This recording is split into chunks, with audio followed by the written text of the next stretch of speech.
باللہ من الشیطان الرجیم بسم اللہ الرحمن الرحیم الحمد للہ رب العالمین باری الخلائق اجمعین فاطر السماوات والارضین والصلاة والسلام على اشرف الانبیاء والمرسلین خاتم النبیین شفیع المذنبین ابی القاسم محمد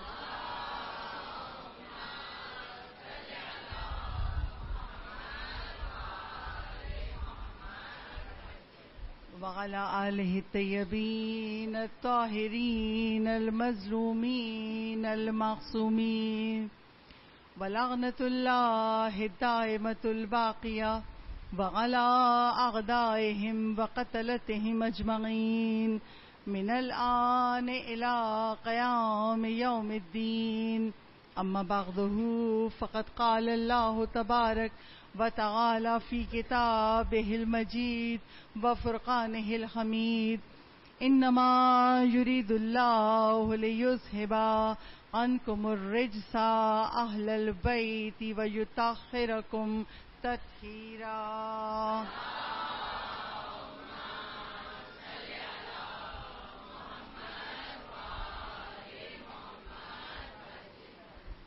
آج روز جمعہ بھی ہے اور آج کا دن امام زمان سے منسوب ہے اور ہر مجلس کی ابتدا میں جس طرح ہم لوگ پہلے کرتے رہے سب مل کر دعائے سلامتی امام زمان پڑھتے ہیں. بسم اللہ الرحمن الرحیم اللہم کل ولیک الحجت ابن الحسن صلواتک علیہ وعلی آبائہ فی ہذہ الساعة وفی کل ساعة ولیا وحافظا وقائدا وناصرا ودلیلا وعینا حتی تسکنہ ارضک طوعا وتمتعہ فیہا طویلا. اللہم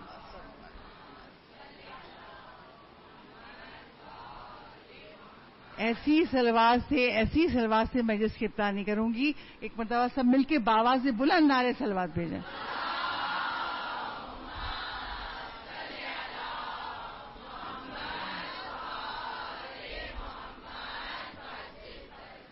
تمام تر تعریفیں اور حمد و ثنا اس خدائے بزرگ و برتر کے لیے جس نے عالمین کو خلق کیا, ہمیں اور آپ کو خلق کیا, اور ہمارا پالنے والا بھی ہمارا پروردگار ہے.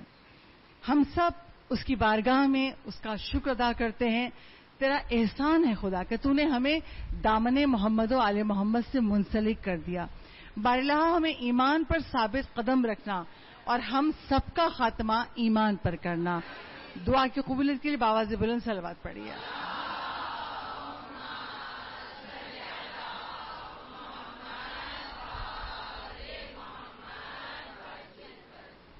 ایک مرتبہ رسول اسلام اپنے صحابی ابو ذر غفاری سے نصیحتیں کر رہے تھے اور نصیحت میں انہوں نے ایک جملہ کہا کہ ابو ذر اب حدیث قدسی کو اللہ کے کلام کو رسول بیان کریں.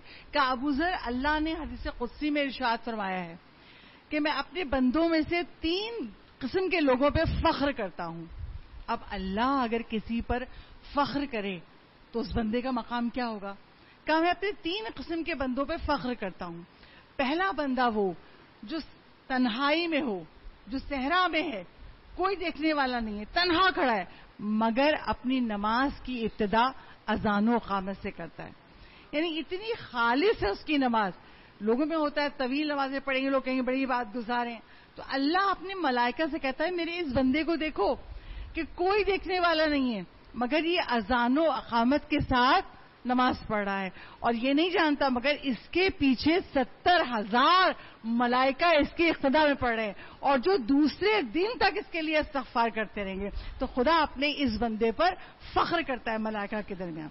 دوسرا گروہ، رسول اسلام کہتے ہیں کہ خدا اپنے اس بندے پہ فخر کرتا ہے جو رات کو نیند توڑ کے اٹھے، نماز شب پڑھنی ہے اور نیند توڑ کے اٹھے، وضو کرے، مصلی پہ آئے، نماز شب شروع کرے، اب نیند کے جھونکے آ رہے، ایک بار کے سجدے میں آنکھ لگ گئی، خدا اپنے ملائکہ پہ فخر کرتا ہے، دیکھو میرے اس بندے کو، میری محبت میں جب ساری دنیا غافل ہے، یہ مجھ سے غافل نہ ہوا، یہ اٹھا ہے اور میرے آگے نماز پڑھا، دیکھو اس وقت جو اس کو نیند آئی ہے، اس کا جسم مصلی پر ہے، روح میرے پاس ہے، تو یہ ایسا بندہ ہے کہ میں اس کو وہ اجر دوں گا جو اس نے سوچا بھی نہ ہوگا. یعنی خدا ملائکہ پر، اپنے ایسے بندوں پر فخر کر رہا ہے. اور تیسرا بندہ کون جس پہ رسول اسلام کہہ رہے فخر کرتا ہے؟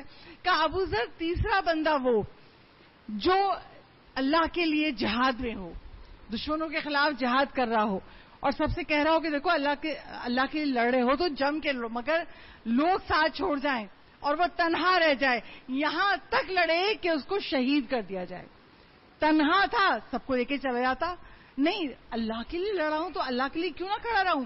تو اللہ فخر کرتا ہے اس شخص نے تنہا اپنی جان کی پرواہ نہیں کی اور اپنی جان مجھ پر فدا کر دی. تو رسول اسلام کہتے ہیں اس طرح کے 3 قسم کے لوگوں پر اللہ فخر کرتا ہے. خدا ہم سب کو بھی ان 3 قسم کے لوگوں میں شامل کر دے.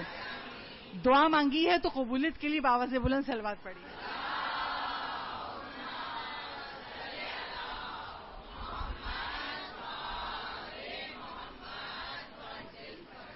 دیکھیے کچھ لفظ ایسے ہیں جو ہم 12 مجلس میں سنتے ہیں مگر پتہ نہیں کیوں ان کی معرفت تک ہم پہنچ نہیں پاتے.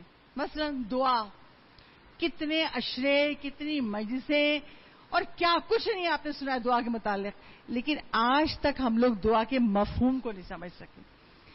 کوئی آیا آپ کے یہاں سالگرہ میں، بجائے تحفہ دینے کے کہتے میں آپ کے بچوں کے لیے صرف دعا لے کے آیا ہوں، تو منہ ذرا عجیب سا بنے گا. دنیا کا طریقہ ہے تحفے لاتے ہیں برتھ ڈے پارٹی میں، یہ کیا فقط دعا.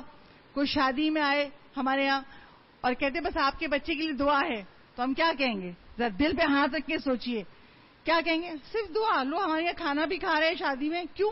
ہم دعا کے مفہوم کو نہیں سمجھ سکے. توسل سنتے ہیں آل محمد کے توسل کے بغیر ہمیں کچھ حاصل نہیں ہوگا، لیکن ہم توسل کے معنی نہیں جانتے. دعا، توسل، امید، کہتے ہیں اللہ سے امید ہونی چاہیے، مگر ہم کہاں اللہ سے امید رکھتے ہیں؟ ہم تو ذرا ذرا سے انسانوں پہ جو ہماری طرح ہوتے ہیں، ہم لوگ چھوٹی چھوٹی باتوں پر بھی ہم لوگوں سے، انسانوں سے امید رکھتے ہیں. امید کیا ہے اور کیسی ہونی چاہیے؟ کتاب میں روایت سبق آموز احادیث کتاب ہے، اس میں روایت موجود ہے کہ ایک مرتبہ چھٹے امام صادق آل محمد امام جعفر صادق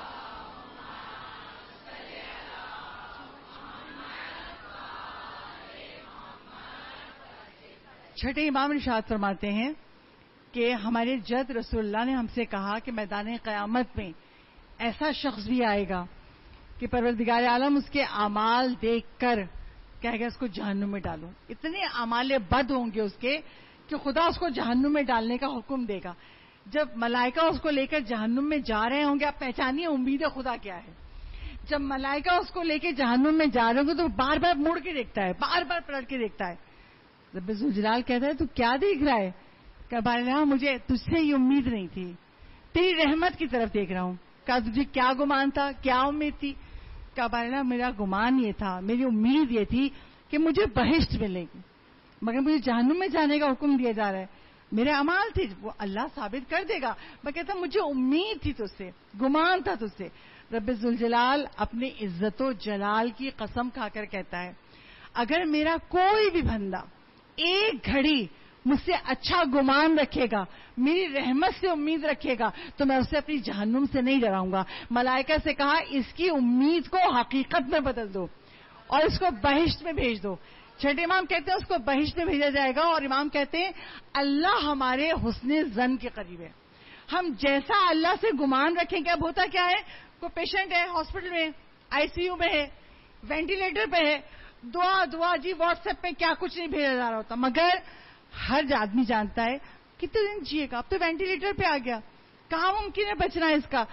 دلوں کی حالت یہ ہوتی ہے کہ ہم دل سے خدا سے امید نہیں رکھتے. سنتے ہیں مگر ہم اللہ سے امید نہیں رکھتے. اور اللہ دعا کو الفاظ کو نہیں, دل میں ہمارے دل کی حقیقت کو جانتا ہے. تو اللہ کہتا ہے مجھ سے امید رکھو. ہم جیسی اچھی امید رکھیں گے, خدا کہتا ہے مجھے شرم آتی ہے کہ اگر مجھ سے کوئی اچھا گمان رکھے اور میں اس کے گمان کو پلٹ دوں, اور اگر کوئی برا گمان رکھے گا اللہ سے تو ویسے ہی ہوگا.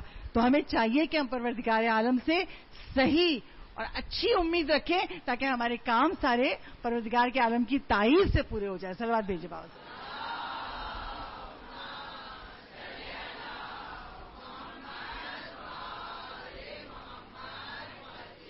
ایسی ہی امید ہم اپنے مولا و آقا سے رکھتے ہیں.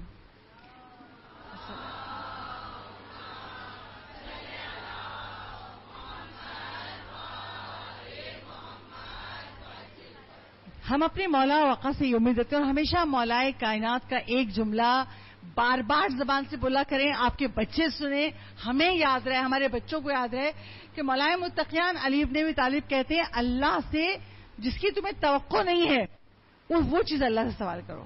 اللہ سے توقع کے برخلاف امید رکھو. ایک تو ایک ایسا ہو جائے گا, مولا آپ کر دیجئے, سب کو کہتے ہیں آپ میری بیٹی کی بھی شادی کر دیجئے, میرے بیٹے کو بھی جاب مل جائے, مولا یہ کام مجھے, سب کے کرتے ہیں نا مولا, ہماری بھی کر دیجئے. مگر مولا کہتے ہیں جس چیز کی تمہیں توقع نہیں ہے, امید نہیں ہے, وہ چیز بھی اللہ سے مانگو. کیوں؟ اللہ کے پاس کوئی چیز ناممکن نہیں ہے, اور اللہ آل محمد کے صدقے میں ناممکن کو ممکن کر دیتا ہے. اور کیسے کر دیتا ہے؟ کتاب معجزات آل محمد میں روایت موجود ہے کہ امام حسین علیہ الصلوۃ والسلام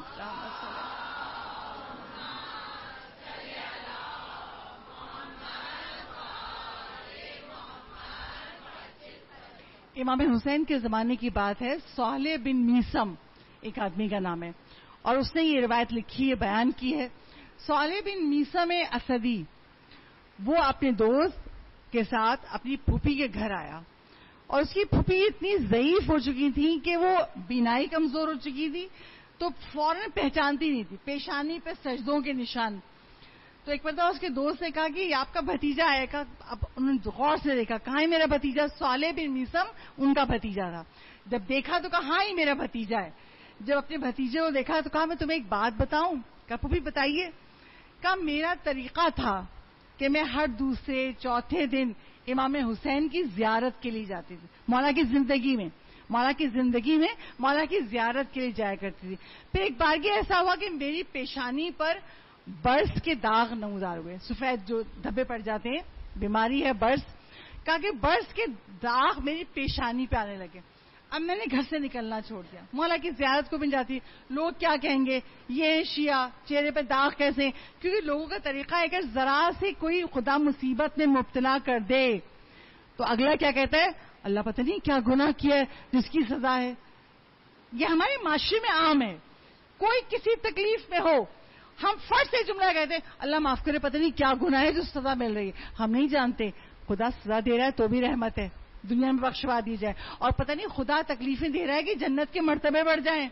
خدا جنت میں کوئی مرتبہ دینا چاہتا ہے, اس کا عمل ویسا نہیں تو اللہ اس کو تکلیف دے رہا ہے. مگر ہم فیصلہ کر لیتے ہیں اگر ہم پہ مصیبت آئی ہے تو آزمائش ہے بھائی, اور اگر کسی اور پہ آئی ہے تو کفارہ ہے.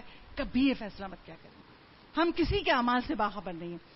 تو پھر وہ کہتی کہ میں جاتی تھی, جب میری پیشانی پر برس کے داغ آ گئے تو میں نے گھر سے نکلنا چھوڑ دیا. مولا حسین جب کافی دن گزر گئے تو مولا حسین نے اپنے ساتھیوں سے پوچھا. ان خاتون کا نام تھا حبابہ والبیہ.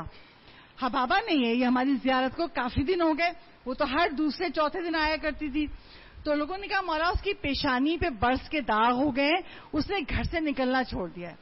مولا کہنے لگے اٹھو ہم اس کے عیادت کو جاتے ہیں. مولا اپنے ساتھیوں کے ساتھ اس کے گھر تشریف لائے, اور جب مولا اس کے گھر آئے تو مولا نے کہا تم حبابہ ہماری زیارت کو نہیں آتی ہو؟ کہا مولا میری پیشانی پہ داغ ہو گئے ہیں برس کے, اب میں نے گھر سے نکلنا چھوڑ دیا. مولا قریب بیٹھے, مولا نے اپنا لعاب دہن اس کی پیشانی پہ لگایا اور کہا حبابہ والبیہ اللہ کا شکر ادا کرو کہ اللہ نے تم سے بیماری کو دور کر دیا. امام حسین کے لعاب لگانے کے اثر سے کہا کہ اپنی شکل دیکھو, جب کھڑے ہو کے آئینے میں اپنی صورت کو دیکھا تو پیشانی سے وہ داغ مٹ چکے تھے, اور جیسی حبابہ والبیہ تھی دوبارہ ویسی ہو چکی تھی. سلوات بھی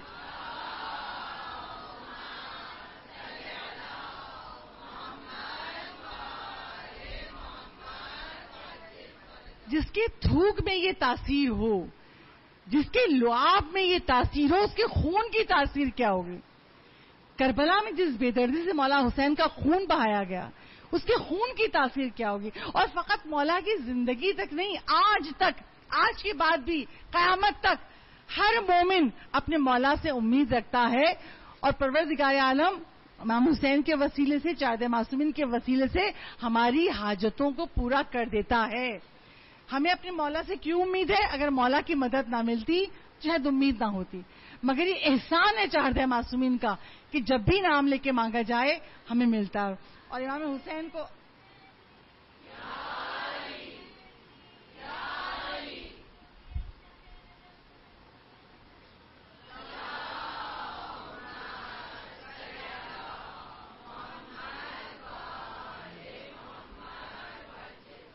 فقط امام حسین کی زندگی میں نہیں، کتابیں بھری پڑی ہیں معجزات سے۔ مولا کی زندگی کے بعد بھی ایسے ایسے معجزے ہوئے۔ ایک معجزہ آپ کے سامنے بیان کروں۔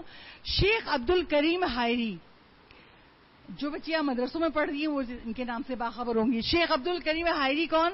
قم کے مدرسے، قم کے حوزے کی جنہوں نے بنیاد رکھی، آج تک قائم ہے۔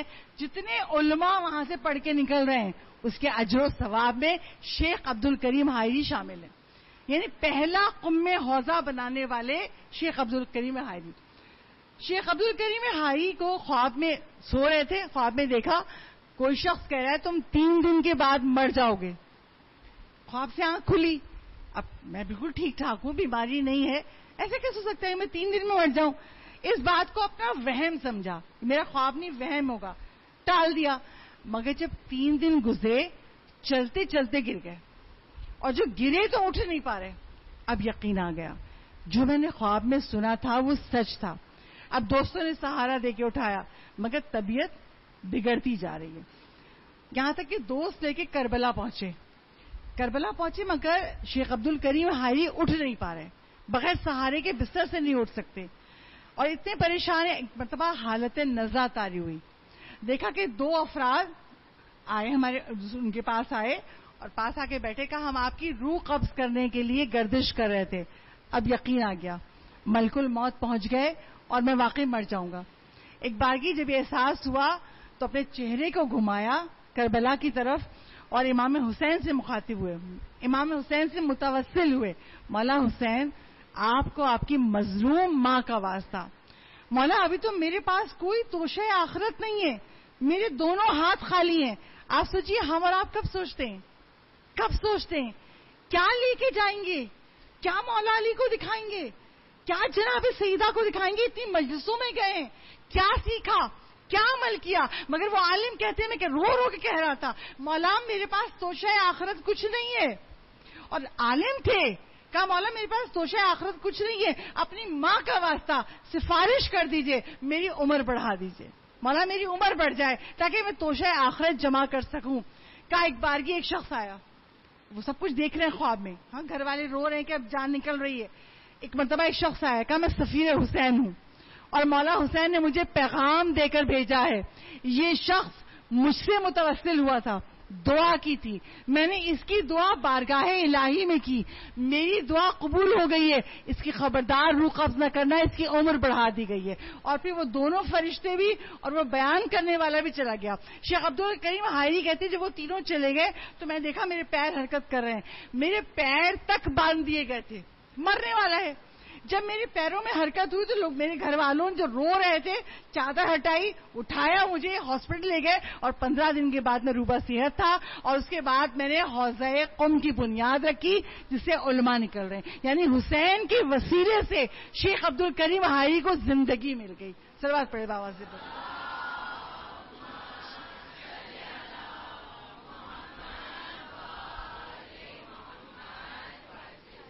تو ہمیں تو اللہ کا شکر کرنا چاہیے، ابھی زندگی ہمارے پاس ہے، نہیں پتا کل ہوگی نہیں ہوگی، مگر اگر زندگی ہے تو اس زندگی میں دنیا کی فکر مت کریں، یہ کس نے کیا کہہ دیا، اس نے کیا کہہ دیا، نہیں، آخرت کی فکر کریں۔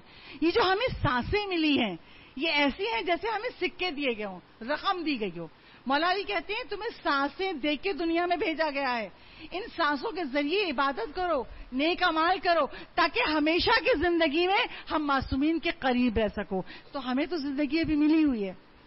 زندگی میں جتنا عرصہ ہم سے گناہ ہوئے، غلطیاں کی، لیکن مجلس حسین کا صدقہ ہے کہ مجلس حسین سے سنتے گئے، عمل کرتے گئے، توبہ